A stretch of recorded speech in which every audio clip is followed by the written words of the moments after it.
Good evening, friends. Today we will discuss the second unit, state and civil society. Um, after reading this lesson or going through the lesson, we'll be able to understand the origin and nature of state, nature of civil society, and relation with state and society, my dear friends. Modern workers, especially the political scientists, have devoted much concentration for the discussion for the origin of the state. However, the contemporary work, um, there is no contemporary work which tries to enlighten on this point, nothing but about the state, my dear friends. The state has originated among people already accustomed to political life.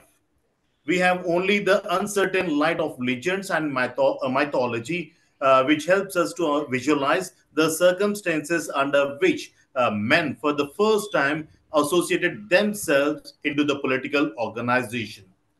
Mahabharata, Plato's Republic, Kautilya Ardhashastra.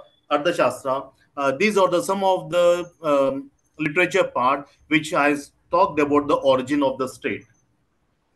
Many Hindu thinkers held the state that it was an indispensable institution for the existence, for the orderly existence and progress of society in this imperfect world.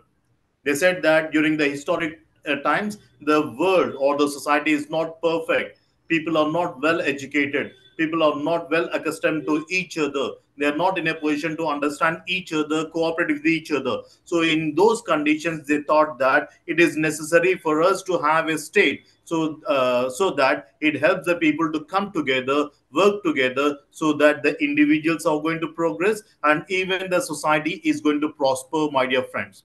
This was the idea during the historical times, my dear friends. The idea of golden age is also accepted only in some parts or some sections of Mahabharata, and we can also see the same thing in the Buddhist literature too, my dear friends. Writers on polity only got with it for some time, okay, and they have succeeded by social choice. That means they are going to say that they are going to terminate the god. People used to think that god is going to give us a king for the society, but later on they came to know, or the political scientists have opined that it's the individual choice or social choice which is going to give scope to an individual to rule the state, my dear friends. People regarded the state as a divine institution. People has regarded the state as a divine institution, which is going to imply that it is as a society and owed its origin to the socio-political instance, which we call it as a twin born with man. So each and every person is also going to have not only the biological instincts but also have the social political instincts which are born along with the man, my dear friends. Mahabharata implies that the people accepted Virajas as kings, and the Digha Hanikas express states that Sammata accepted the people's request to put an end to monarchy form of government and thus gave the scope for the democracy where people are going to elect him as a king. The notion of government came into existence as a result of some implied contract, but how it started, where it started, there is no logical explanation, my dear friends. Some people must have already developed the government institutions, but when the first agreement took place among the members of a community, is still we cannot explain that. In the primitive societies, government may have actually arisen owing to operation of someone acting as a priest or commanding as a magician or some person curing the disease as a doctor. So these people must have run the government in the primitive societies, my dear friends. If we see the elder male or the female member in the tribal community is going to be the chief of the clan or the tribal community. He or she is going to dictate the terms for the entire tribal community. Or in some of the communities, we are going to have a priest. We call them as witch or a white witch, my dear friends, who is also regarded as a magician who is going to cure the diseases and so on, my dear friends. But as far as the Indo-European communities are concerned, the institution of the patriarchal joint family seems to have given scope for this state, my dear friends. Whereas in some communities, we are saying that the priest or the magician or a doctor must have given scope for this state, everything. But in the Indo-European communities, it is the joint family system, patriarchal joint family system, which has evolved into the form of the state, my dear friends. The position of the patriarchy, especially in the prehistoric times, was more or less like that of the king or amongst all the Indo-European communities. State was evolved in India. Also, the kings amongst all the Indo-European communities. In the Indian society, in the prehistoric times, or the institution of joint family, the state has evolved, my dear friends. The patriarchy of the family was instantly revered and obeyed, and social traditions and atmosphere inspired a similar respect for and evoked a similar obedience to the head of the village or the tribe who has generally acquired the status of the chief or the king's, my dear friends. Women performed both the household activities as well as food production functions in the prehistoric societies. While men used to roam in the forest, they used to collect the food in the forest. At the same time, they used to enjoy the life. So when the new productive forces came into existence, when the new productive forces came into existence, it has increased the production. And once the production has been increased, my dear friends, there has been a tremendous change in the social relations, which paved for the emergence and concept of private property. New classes came into emergence, such as the master and the slaves. As Karl Marx has said that we also have two groups like haves and have-nots. The main duty of the haves is to exploit the people, and have-nots were the exploited like. So new classes came into existence when the private property came into existence. The invention of fire, weaponry, cattle rearing, agriculture, domestic, and so on gave scope for the new productive forces.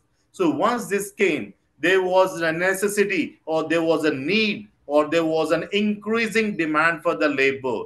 And in order to meet the requirements, my dear friends, of increased productive forces, you know what our people have done? They used to attack the nearby civilizations. They used to capture the people and turn them into slaves or prisoners. They used to turn, once they used to occupy the nearby towns or cities or any kingdom, if they were defeated, my dear friends, the people, the winner people, used to bring the defeated people along with them as prisoners or else as slaves. Even women were also held as captives, my dear friends.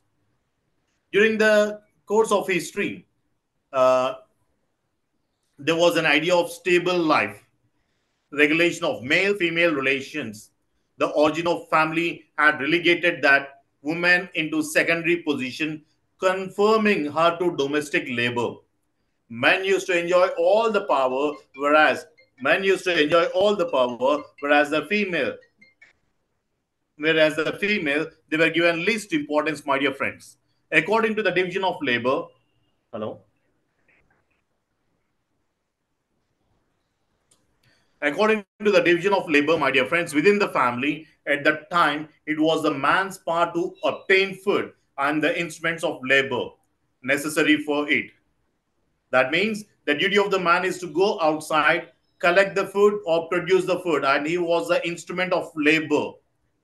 Okay. And the duty of the lady is to take care of household activities only. So even at the time of separation of wife and husband, my dear friends, man used to retain the instrument of labor and women household goods only. The institution of marriage, especially the pairing marriage, introduced a new element in social life, replacing mother right often to a natural father phenomena. The division of labor within the family has regulated the division of property between the man and woman, because women used to sit at home and do all the other activities. The property was divisible among the male only. The division of labor has remained the same. It turned the previous domestic side of labor in outside the family, which paved to the patriarchal structure of society, and the joint family system. The institution of joint family gradually led to the evolution of kinship, because they want to spread the kingdom and so on, my dear friends. It has led to the evolution of kinship, nothing but the relations. We have two types of kinship, my dear friends. One is conjugal and the other one is consanguine. So any relation which exists just because of marriage, my dear friends, we call it as conjugal, and the relation, the blood relatives are called as consanguine. So this kind of kinship notion has been evolved because of this joint family system. The rise and acceptance of the notion of family property, and also of the inviolability of the sacred family ties and relationship, especially connected with the institution of marriage. Molestation of women had to be stopped for the peaceful enjoyment of property that was to be ensured. This could have guaranteed not only by the rise of the institution of state, my dear friends. The institution of family, with the notion of family property, has played its own part in the origin of the state. The system was fortified during the feudal age in concentration of authority and economical power, which has become the base for the prevalence of class structure and subordination of women in the social system of society.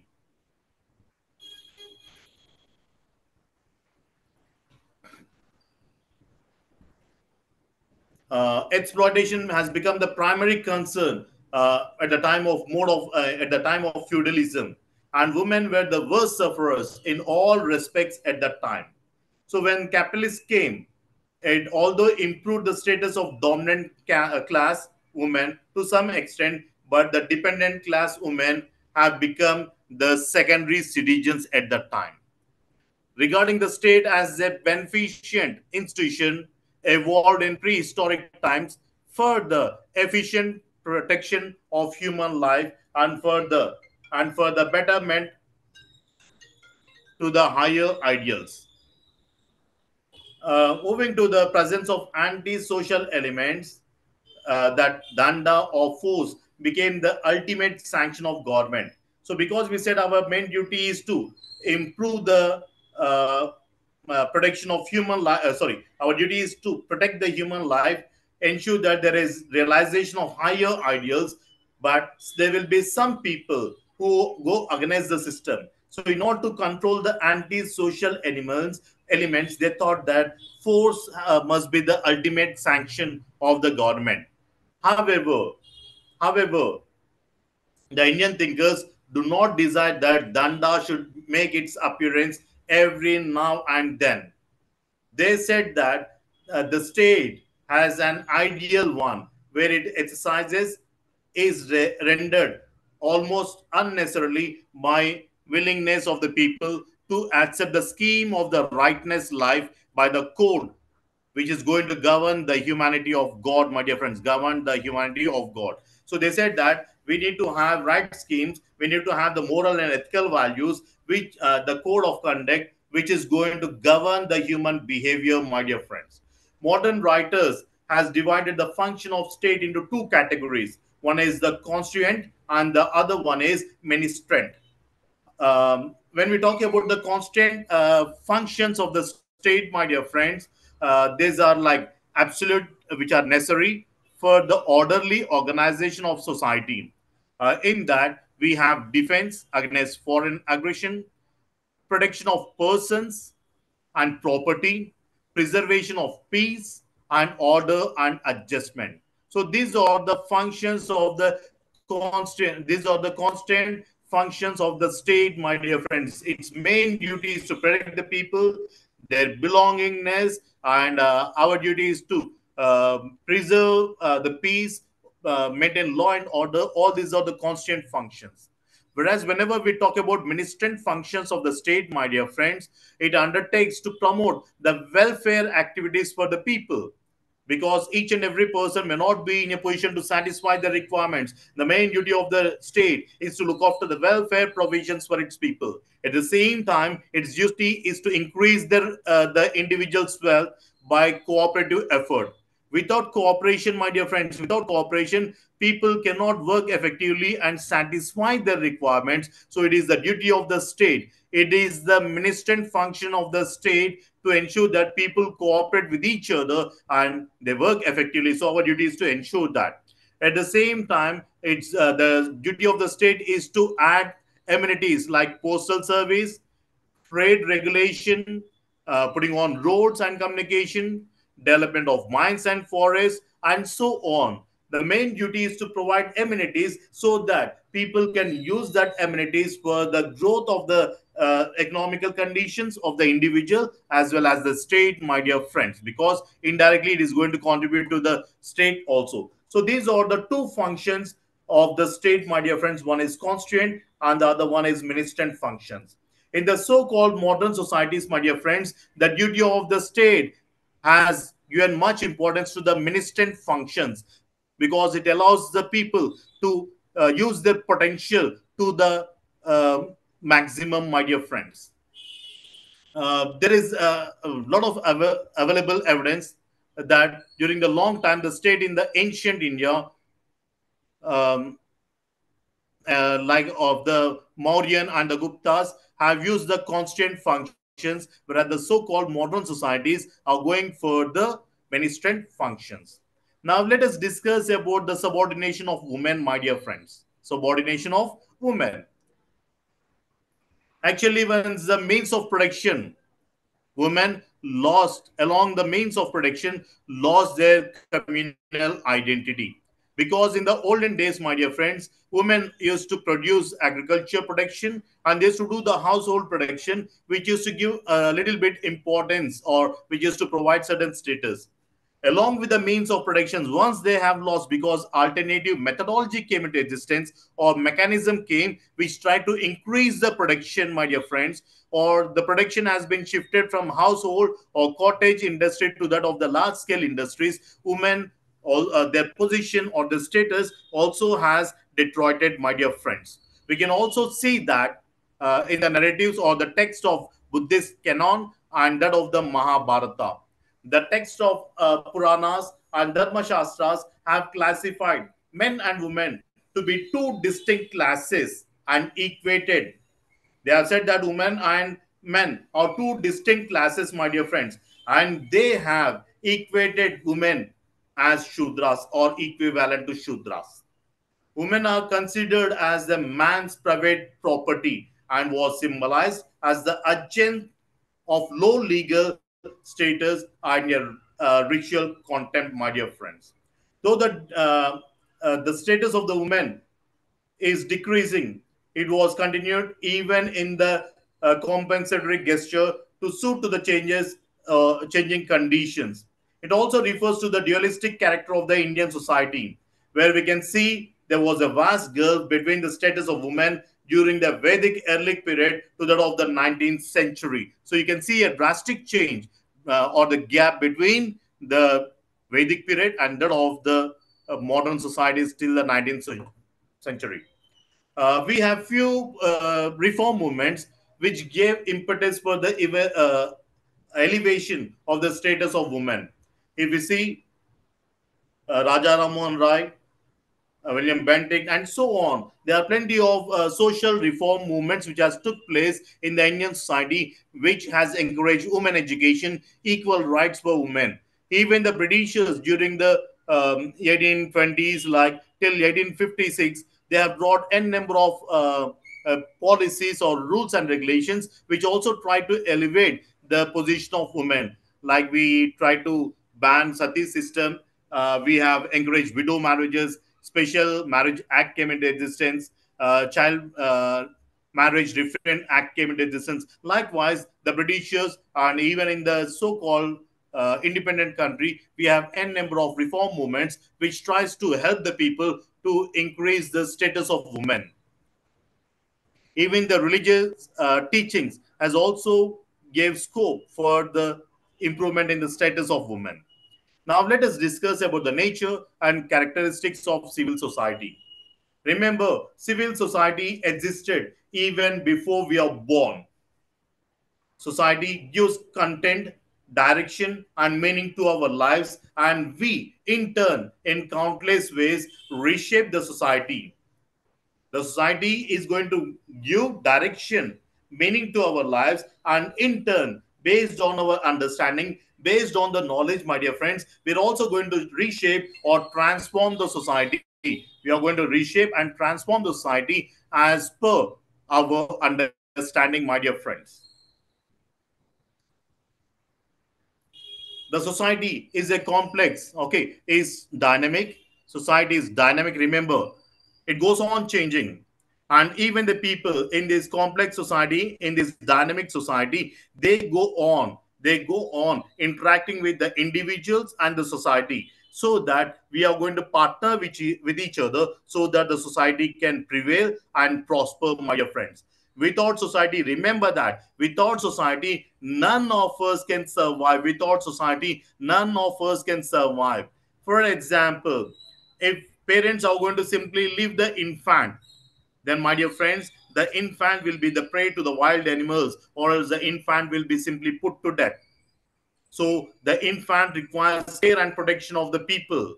And no adult can remain alive without using the vast core of the information about the world. For example, think that there is no society. That means there are no people. You are isolated or I'm isolated. That means if I'm not going to listen to the people, that means I'm not going to learn the art of speaking, my dear friends. I will not be physically dumb, but I will be socially dumb, because I never interacted with the people. I did not learn abcd, nothing like the same way, because my there are no parents, there are no members in the society, so even I may be naked just like animals, because I don't know the concept of cloth. Even if people are going to provide me the cloth of a certain stage, even I don't know how to use it, what is the purpose, like, my dear friends. So we are going to learn about the culture, the tradition, everything in the form of socialization. The parents, the society at large, the educational institutions, the mass media, and so on. They are going to contribute for the overall development of the personality of the individuals. Remember, without society, no individual can transform themselves, or else at least survive, my dear friends, in this social world. So when we talk about society, my dear friends, there are several conditions to be met before we are going to say that we said to be living in a society or in one society. For a society, we require a common territory. That is the first condition. For every state, we are going to have a common territory. For the India as a nation, we are going to have a territory. For America, they are going to have a geographical area. For Pakistan, and also it also has a geographical area. That is the first condition which has to be met if we want to call it as a society, and if we want to live in that, my dear friends. So the first one is territory. The second condition is that in the society there will be people, and without social interaction, my dear friends, with each other, we cannot survive. Remember that we're not going to share our feelings, we're not going to share the ideas, nothing like that, means we are living dead. So we require some sort of interaction among its members. That is the second condition. And the third condition is that they must have some common culture or shared sense of membership. Okay. Um, if there is no common or a common sentiment or a we feeling, my dear friends, then obviously, my dear friends, that nation or state cannot survive. So we require a geographical area, we require we feeling among the members, and we also require human interaction among the members of the society. Then a society is a group of interacting individuals. Then we call a society as a group of interacting individuals sharing a common territory and participating in some common culture. A society is not necessarily the same as a nation state. Remember that a society is not necessarily the same as a nation state, because in the modern world, the two words are often treated as identical. Many nation states include smaller societies within their own borders. Within the nation states, we are going to have smaller societies. For example, if you are going to take um, Telangana, we are going to have tribes in Adilabad, we are going to have tribes in Mulgu, and we are going to have different sections of people settled here. All the people are not the same. All the people's culture is not the same. But in spite of that, we are going to have we feeling saying that we are from Telangana, we are from India, or so on, my dear friends, which is going to integrate the people into a larger society. So we require a geographical area, interaction among the individuals, and we feeling among the individuals. Now let us discuss that about the organization and characteristics of each human society. These are not based on the rigid dictates of its members' instinct. They are created by human beings themselves and are learned and modified by each new generation. For example, when I was kid, like my ancestors or my parents, my grandparents, my society has taught me to greet each one by joining the hands and saying pranam or namaskar. And right now in the modern societies, no more namaskar, no more pranam. Only few people are doing it, but most of the people are saying hello, how are you, or else. The next generation, my dear friends, they are using the different terminology of words in order to greet each other. So this is created. The society, the culture is created by the human beings themselves, and they follow it and modify according to the requirements. Each and every generation is going to modify the existing society into a new one, my dear friends. Consequently, all human beings are going, although all the human beings are the members of the same biological species, every society is different. Remember that all we are same biologically, we may be the same, but in terms of human society, in terms of culture, all the human societies vary, my dear friends. For example, if we see our neighboring state Maharashtra, their food patterns are different, their style is different, their dress patterns, their food patterns, their culture, everything, including their language, is also different, my dear friends. So even though we are from the same species, even though we are from the same country, my dear friends, we can also see that there are plenty of variations. That is the reason why the sociologists will have a fresh challenge in order to understand each and every society, because they are not the same, my dear friends. We find a lot of variations among each and every society. A civil society is a collective name for the number of individuals or societies which grow. A civil society is but a collective name for the number of individuals or societies, my dear friends. Along with the increase of size of the societies goes increase of structure. Primitive hordes are without establishment distinction of parts. A society has broad division between the ruling and the ruled. Then within the ruling part divides into political, religious, military, and within the ruled part we have division like food producing classes, handicrafts classes, and so on. So we are going to have division of labor in both the ruling and the ruled, my dear friends. Passing from the structure aspects to the functional aspects, we note that there are a lot of parts of a society like natures and activities. The mutual dependence, for example, remember that each and every individual in the modern societies think that they are independent. Once they get a job, once they complete their education and get a job, once they have a decent income, they think that they are going to be independent, my dear friends. But remember, they are going to have financial freedom. But think, you go to a cloth store and the cloth store has said that I'm not going to sell the garments to you. You produce the food on your own, as you're going to, or the governments on your own, saying that you told us that you're an independent person. That means he has to go for cultivating the cotton, then turning the cotton into thread, into weaving everything. It is not possible for each and every person to do all the activities by himself. So we are mutually dependent on each other. We may have financial freedom, but we are dependent on each other, my dear friends. So it is, as its parts assume different functions, they become more dependent, because we are going to have different functions in the society, and all the people have to work together, cooperate with each other, and they are dependent on each other. If in case if there is disorganization of parts, or disorganization in the arrangement of parts or individuals, then that society cannot function. Hence we require a contract between we require an understanding between all the people, my dear friends. If we see in the underdeveloped societies and developed societies, um, there is increasing, there are plenty of functions. For example, in the underdeveloped countries, the specialization of functions are very, very limited, very, very limited. People used to, or producing the food whatever is required.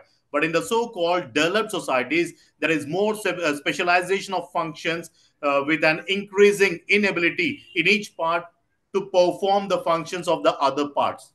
That means, if for example, see, if we go to the software industry, we have software developers, then we also have people who are going to check whether the software is safe or not. They are going to produce the bugs, and they are going to create the antivirus so that people cannot stoop into the software or else create the trouble for them. And we also have networking, so that all the work which is done, it is compiled. So we are going to have n number of specializations, and one person who is specialized in one area cannot perform the functions of the other parts, my dear friends. That is increasingly happening in the developed societies. In modern, in most modern societies, we observe that the life is structured largely in classes, my dear friends, where a person's place in society is largely determined by the individual's occupation. What kind of occupation he or she is going to do, what they are going to produce, what kind of means of production they are going to use. Based on this, the person is going to get a place in the society, in the so-called modern societies. In the traditional societies, my dear friends, in the traditional societies, people used to have ascribed status. People used to have ascribed status to whom the person is born, in which caste or religion he is born. It is going to provide the status for the individuals. Ascribed status is nothing but any status attached to an individual by birth itself. We call it as ascribed status. But in the so-called modern societies, it is the achieved status. If your father is the president, so what? What are you? What is your status? What is your skill or like? In the modern societies, whatever the status which is achieved by an individual is going to have more prominence in the 21st century, my dear friends. So this ascribed status and achieved status is going to maintain the social order in the society, and was determined either by accident of birth or by social relations between even men and women. These social relations are also different in different generations.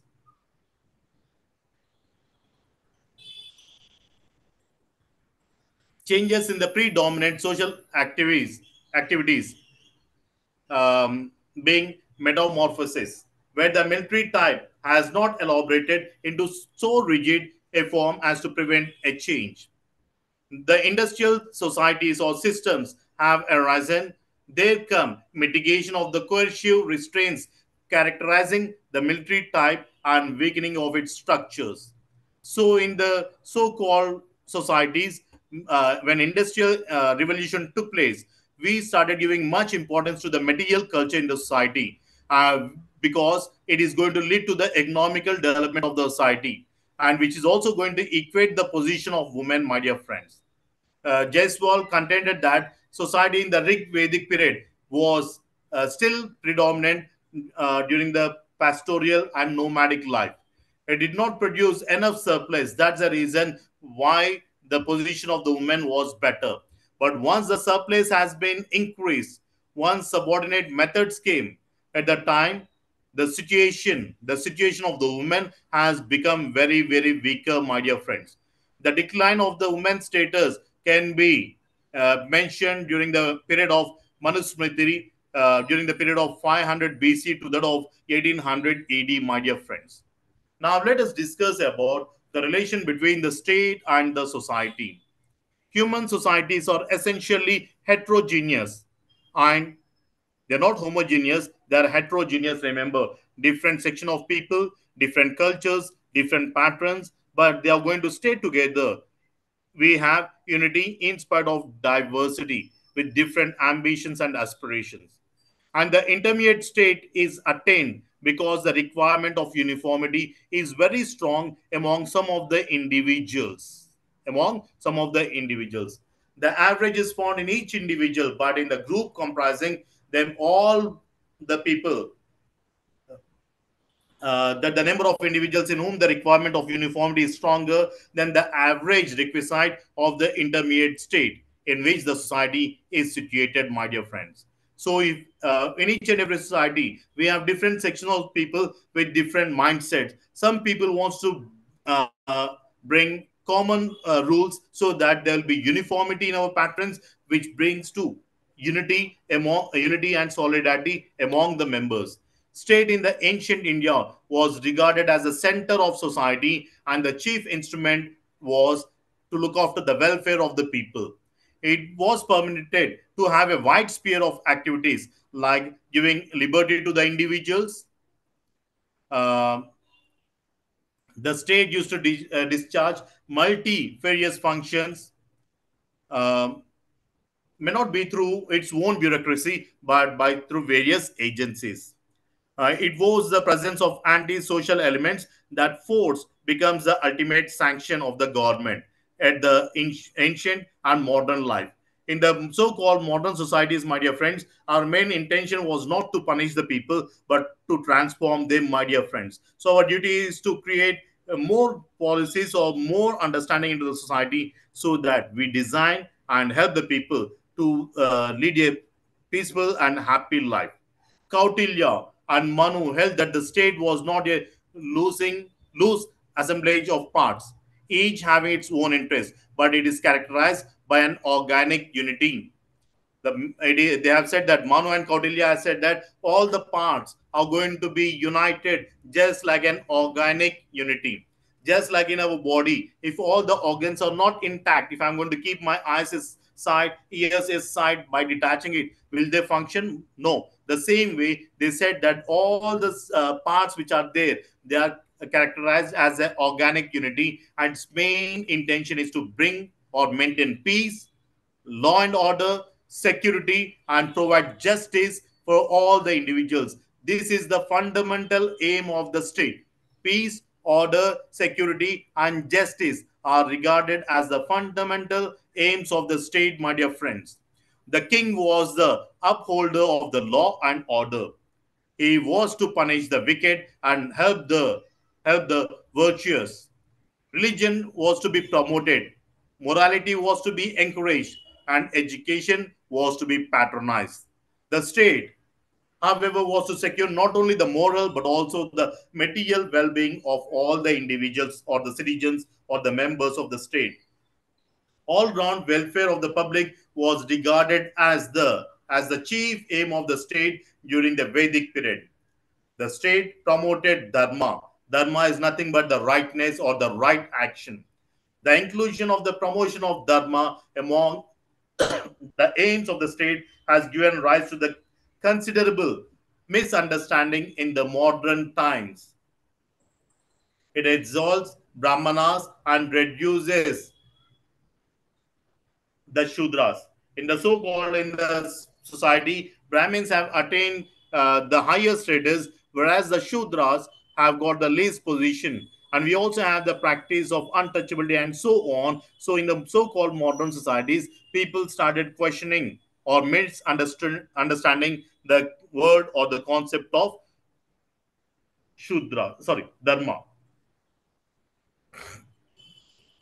In the olden days, my dear friends, during the Vedic time, not during the Vedic time, in the transition period, the Brahmanas have the highest position in the society. They used to hold all the properties, whereas the Shudras, they were looked down.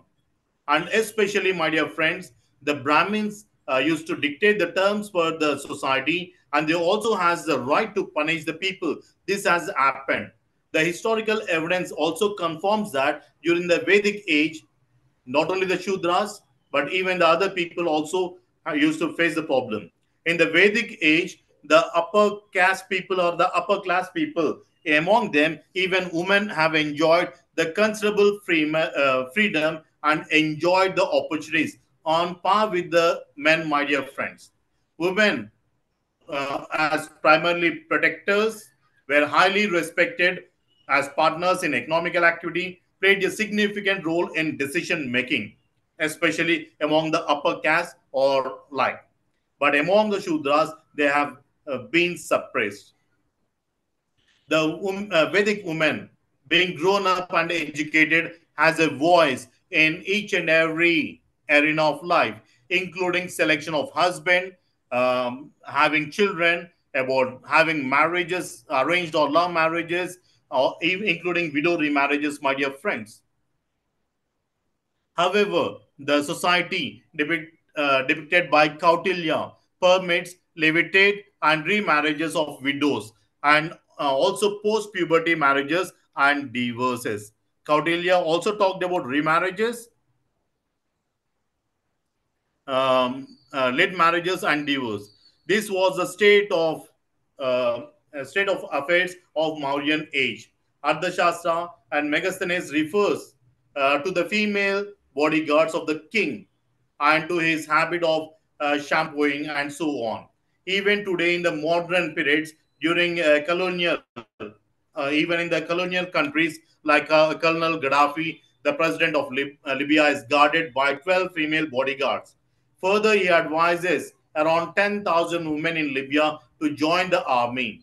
Such women are not expected to marry for 10 years because if they are going to get married, then obviously they may become pregnant and they have to take the leave, they have to take care of the child and so on. So he has encouraged the women, at least 10,000 women, to join the army, Libyan army. And he also said that for at least first initial 10 years, they're not expected to go for marriage at all, my dear friends. State in ancient India was regarded as the center of society and the chief instrument for the welfare, my dear friends. Hence, it was permitted to have a wide sphere of activity. Individual liberty did not appreciable suffer in consequence, primarily because the state discharged multi facet functions, not exclusively through its own bureaucracy, but by various organizations which was established within the society, my dear friends. The Indian society, um, uh, like a number of classical societies, was patriarchal and remains to be patriarchal, except some parts of the states or the country, my dear friends, was regulated by sexuality, reproduction, and social protection prevailed, and these were expressed through specific cultural metaphors. Over the rules um, prohibited the women from specific activities which are going to deny certain rights for certain sections of people. India has emphasizes on being a welfare state, had significant impact on women's status and role. Besides the preamble, besides the directive principles or non-justifiable, these are nevertheless pointers to the fundamental vision of the socio-political order. The state is expected to take notice of all these principles while formulating the laws. We have free and compulsory education for all the children, irrespective of gender, irrespective of regionality, up to the age of 14, my dear friends. It is mandatory, it is free and compulsory, my dear friends. At the same time, we also have right to an adequate means of livelihood, both for the men and women equally. We also work on the conditions like equal pay for equal work. We're not going to show any discrimination in terms of payment for the male and female, my dear friends. But in reality, we can see the differences in terms of payment in the informal sector, my dear friends. May not be in all the areas, but in the informal sector, in some areas, we find the differences. Way back in the year 2005, as a study undertaken by International Labour Organization, we have gone to Markapur slate mine industry in the year 2005. When we went there, the boy working across the day for almost 8 to 12 hours, their package was 40 rupees a day, their labor was 40 rupees a day. Whereas for the women, they used to pay only 25 rupees a day, my dear friends, for working across the day on par with the male counterpart. So on the pen and paper, it is happening, but in some areas, we don't find equal pay for both the genders, my dear friends, equally. Then we also have maternity relief. These are some of the specific directive principles. Uh, we have both these fundamental rights and directive principles not only provide the framework for the idea of the state, but they are also instruments to attain the national objective. And the national objectives are justice, liberty, and equality, my dear friends. Our main duty is to provide equality. The government, as it is found in many of the third world countries, their major plan to change society, they have used laws, they have designed the laws in order to change, transform the society, my dear friends. For example, in the Indian society, especially in terms of marriage, Hindu Marriage Act 1955 came into existence. It has brought four concepts: that both the boy and girl should be attaining the legal age to go for marriage, like 18 and 21. And right now we are having the debate of 21 for both the genders. Then both the boy and girl should like or accept the proposal. No one can either force the boy and girl to get married. The third one, if they don't like together, if they don't like to continue the relation, they can also get divorce. According to Hindu Marriage Act 1955, the concept of divorce was introduced, my dear friends, for the first time. And if people do not like each other, there is no need for them to create hell for each other. They can get separated and they can also go for remarriage. So this kind of Hindu laws came into existence, my dear friends. Along with this, Hindu women also got an act, the Inheritance of Property Act, which also says that even the women also have the right in the property, my dear friends, nothing but the ancestral property. So we are going to have a number of laws, my dear friends, which are used to transform the society. We also have Medical Termination of Pregnancy Act, which was brought in the year 1971. So within 12 weeks, like if the mother does not like the pregnancy, or else if the child, if the fetus is not properly growing on certain conditions, the lady can also go for termination of pregnancy, my dear friends. And then we also have Maternity Benefit Act. Like if the lady is going to become a prospective mother, she can also avail paid leaves for a period of 6 months, my dear friends. And we also have Dowry Prohibition Act and so on. All these are going to transform or change the concept of marriage and the concept of family, and these are useful to uplift the status of women, my dear friends. And along with this, we also see that women are being educated and they're also concerned about the society, and they're also going to take up the movements, especially in the neighboring state, Andhra Pradesh. We must have seen that women starting fighting against the alcohol. They want the alcohol to be banned. Likewise, we have seen n number of movements across the country, my dear friends. And um, the 73rd and 74th constitutional amendment of state for the new Panchayat Raj system uh, gave representation of the SCs and STs in terms of local bodies. Around 22.5 lakh people were elected as representatives, where some of the seats were reserved for scheduled castes and scheduled tribes, and we also have 33.3% of reservation for the women.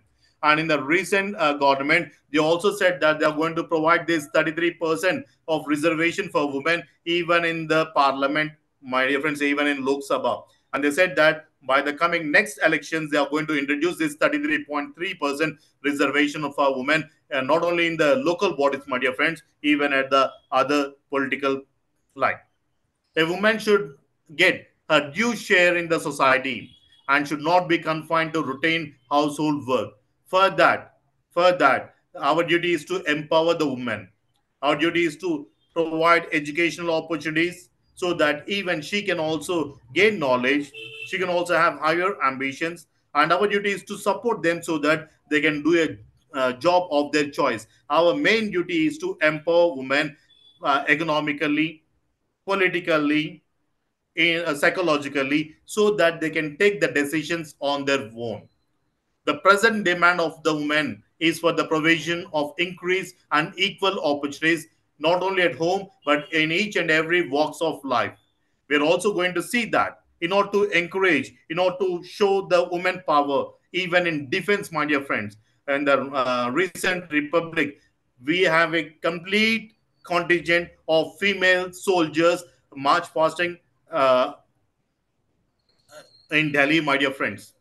So we are going to show that we are going to encourage each and every section. We are going to encourage women in each and every section of life, or in each and every arena, my dear friends. Right now, we see women from taking part in politics to become bank managers, to become defense personals, to that of teachers, to that of whatnot, my dear friends. You can see the participation, active participation of women in each and every arena. But much efforts have to be put on, because all the women have not come into the mainstream because of the traditional roles, traditional society, my dear friends. Even now we find certain hurdles. It is the duty of the state as well as the duty of the family also, my dear friends. Without family support and without the societal support, no, there cannot be any changes in the society, my dear friends. We require the participation, we require the acceptance of the people, and by which we can bring the changes. It's not only the duty of the government. The duty of the government is to look after the welfare of the people, design policies, everything. But without people's acceptance, it cannot happen, my dear friends. In the neo traditional societies in which women have risen in revolt against all types of exploitation, and they started fighting for equal rights in all the fields, my dear friends. They are ready to show that they are physically and mentally fit on par with the women, and they are ready to take any responsibility ranging from education, employment, health, and institutional economic activity, and so on, my dear friends. So, thus, there is a bond, there is bound to emerge a highly developed society, eliminating all traditional taboos, saying that women should be confined or restricted only to the household activity. The economists see the woman as a productive human resource. And this human resource, if it is not properly trained and if not properly utilized, not properly trained and utilized, then that nation cannot grow properly or prosper. So most of the nations, most of the developed nations, you can see that they are taking revolutions, they are coming and they are fighting for their rights. And even the societies are also accepting the changes as per the changing scenario, my dear friends. You must have seen in some countries there was anti-hijab movement also, because they are not allowed to move freely. They are not encouraged to go outside. Even if you see in Saudi, like the women cannot go outside. But in the recent years, they also permitted the women to learn how to drive, and they also gave driving license to the women to walk freely outside in the society, my dear friends. So even the societies are being transformed.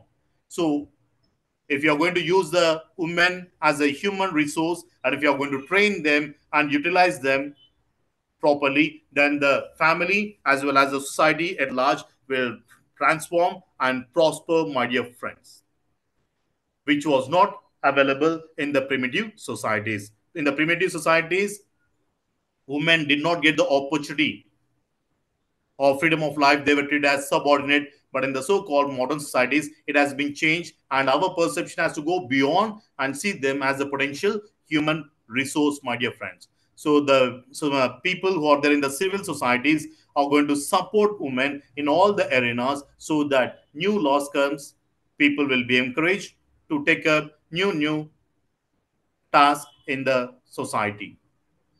So this about today's lesson about society and civil society, my dear friends.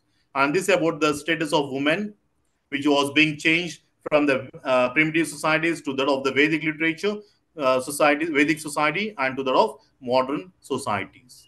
So we'll end the lecture here and we'll continue tomorrow. Tomorrow we'll start block two, political thought and movement. In that we'll study about political ideology, my dear friends. If you have any doubts, you are free to ask, or else we'll conclude today's lecture.